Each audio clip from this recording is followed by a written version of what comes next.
Hello, welcome to PCMag Live. I'm Dan Costa, he is Sascha Segan, and we've got a great show for you today. We're going to break down the top tech news of the day, we're going to answer one of your reader questions, and show you one cool thing off the shelf in our New York City lab. Let's get to the big story of today. That's that Airbnb is getting an additional $450 million of investment from a consortium of investors because they are poised to disrupt the hospitality industry.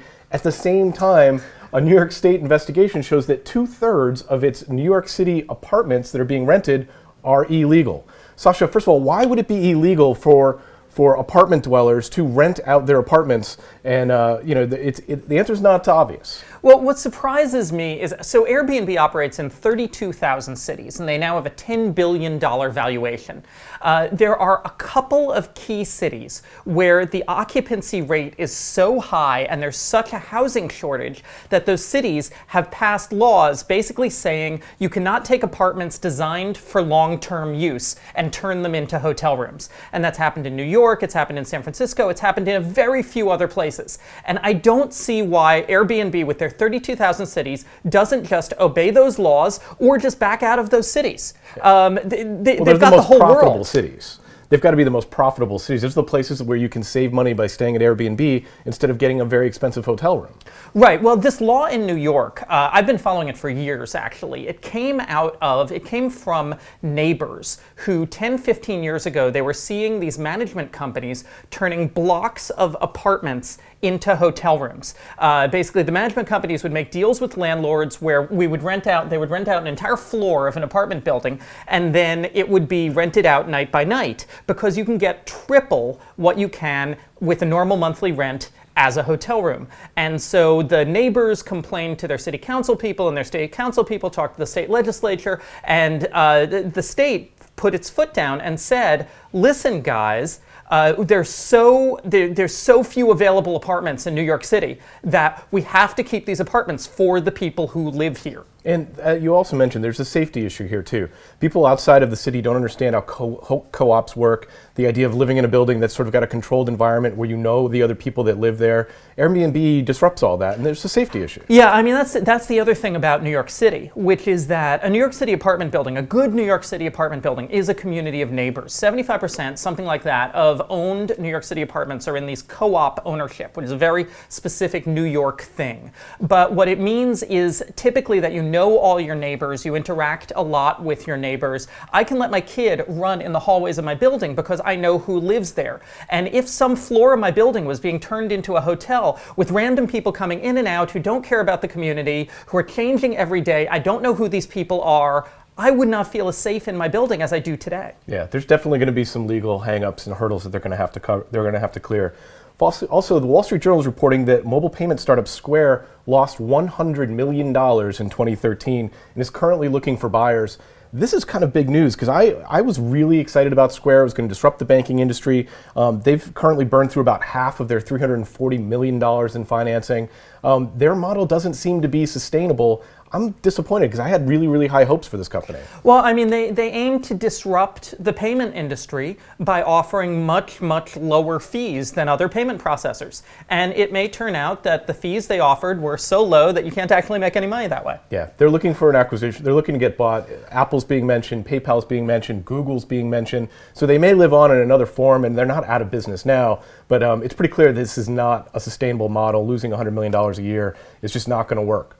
Well, it's very first internet boom, this concept, because if you were around in the 1990s, and you know some of our viewers weren't, but if you were around in the 1990s, you remember this mantra of growth over profit, this idea that if we just grow, if we just get scale, if we just keep growing, the profit will come eventually. And it didn't, and the boom crashed. And unfortunately, Square seems to maybe have been playing from the same playbook there. Finally, if you were around on April 21st, 1989, you will probably remember that is when the Nintendo GameBoy launched. The Nintendo GameBoy launched 25 years ago today, really a pioneering mobile gaming device. They sold 119 million of the original Game Boy consoles. They started these great franchises, Super Mario Brothers, Donkey Kong.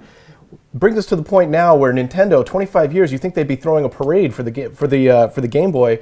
The product's discontinued and there's no buzz about it, whatever. There's not even a press release about it. Well, I mean, the first thing I want to say is that the Game Boy sucked. All of us cool kids were playing the Atari Lynx.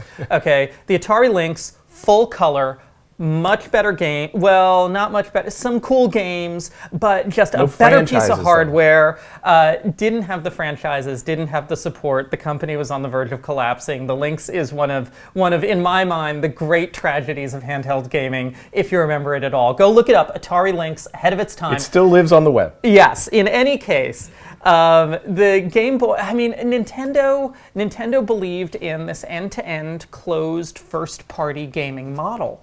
And what seems to be winning in handhelds today is multi-platform open models, is people developing apps for iOS and Android and whatever else is out there, and 3DS for that matter. It makes me sad because Nintendo could have been the leader in the mobile gaming space. They could be building the next Candy Crush. They could be building mobile games that would be on every platform. They've got a great brand name, great history, great franchises to work with, and yet because they got obsessed with the hardware side of it, just lost track of the ball.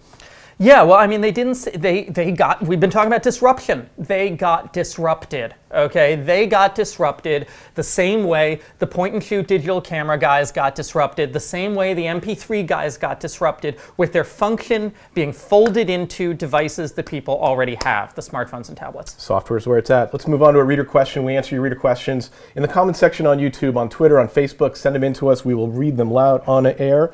KH asked via email, if you're a Windows PC user, what are the pluses and minuses of getting an iPad versus another tablet OS? He wants to know how the iPad's going to work with his predominantly Windows-based environment.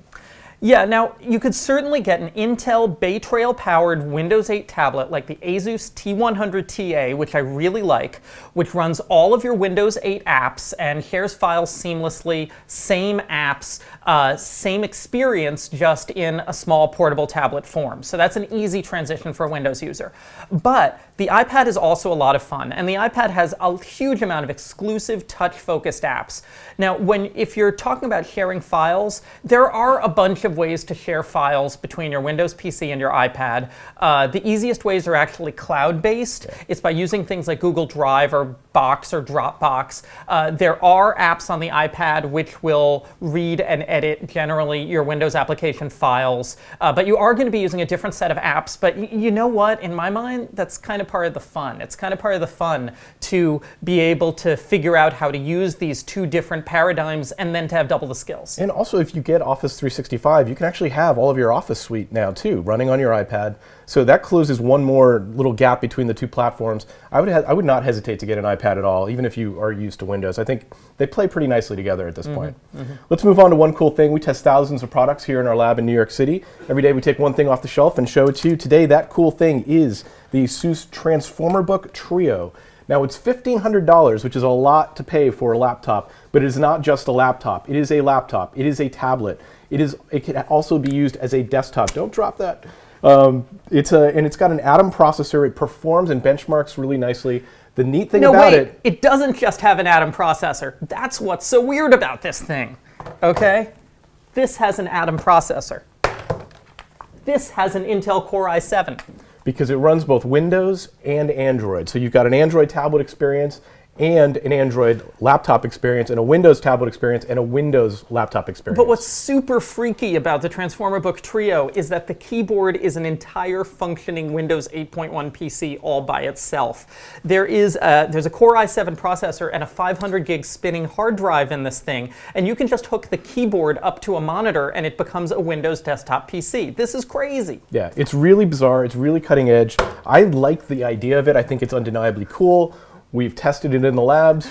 We're not quite as impressed by it after we tested it. Yeah, I mean, the Android, because it is basically two computers in one, as opposed to one computer sharing two operating systems, it's hard to share files between the two sides. It's unclear why you want the two operating systems anyway.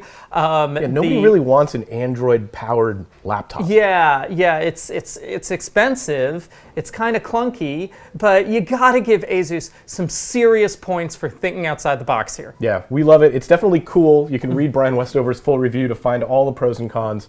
That is PCMag Live for today.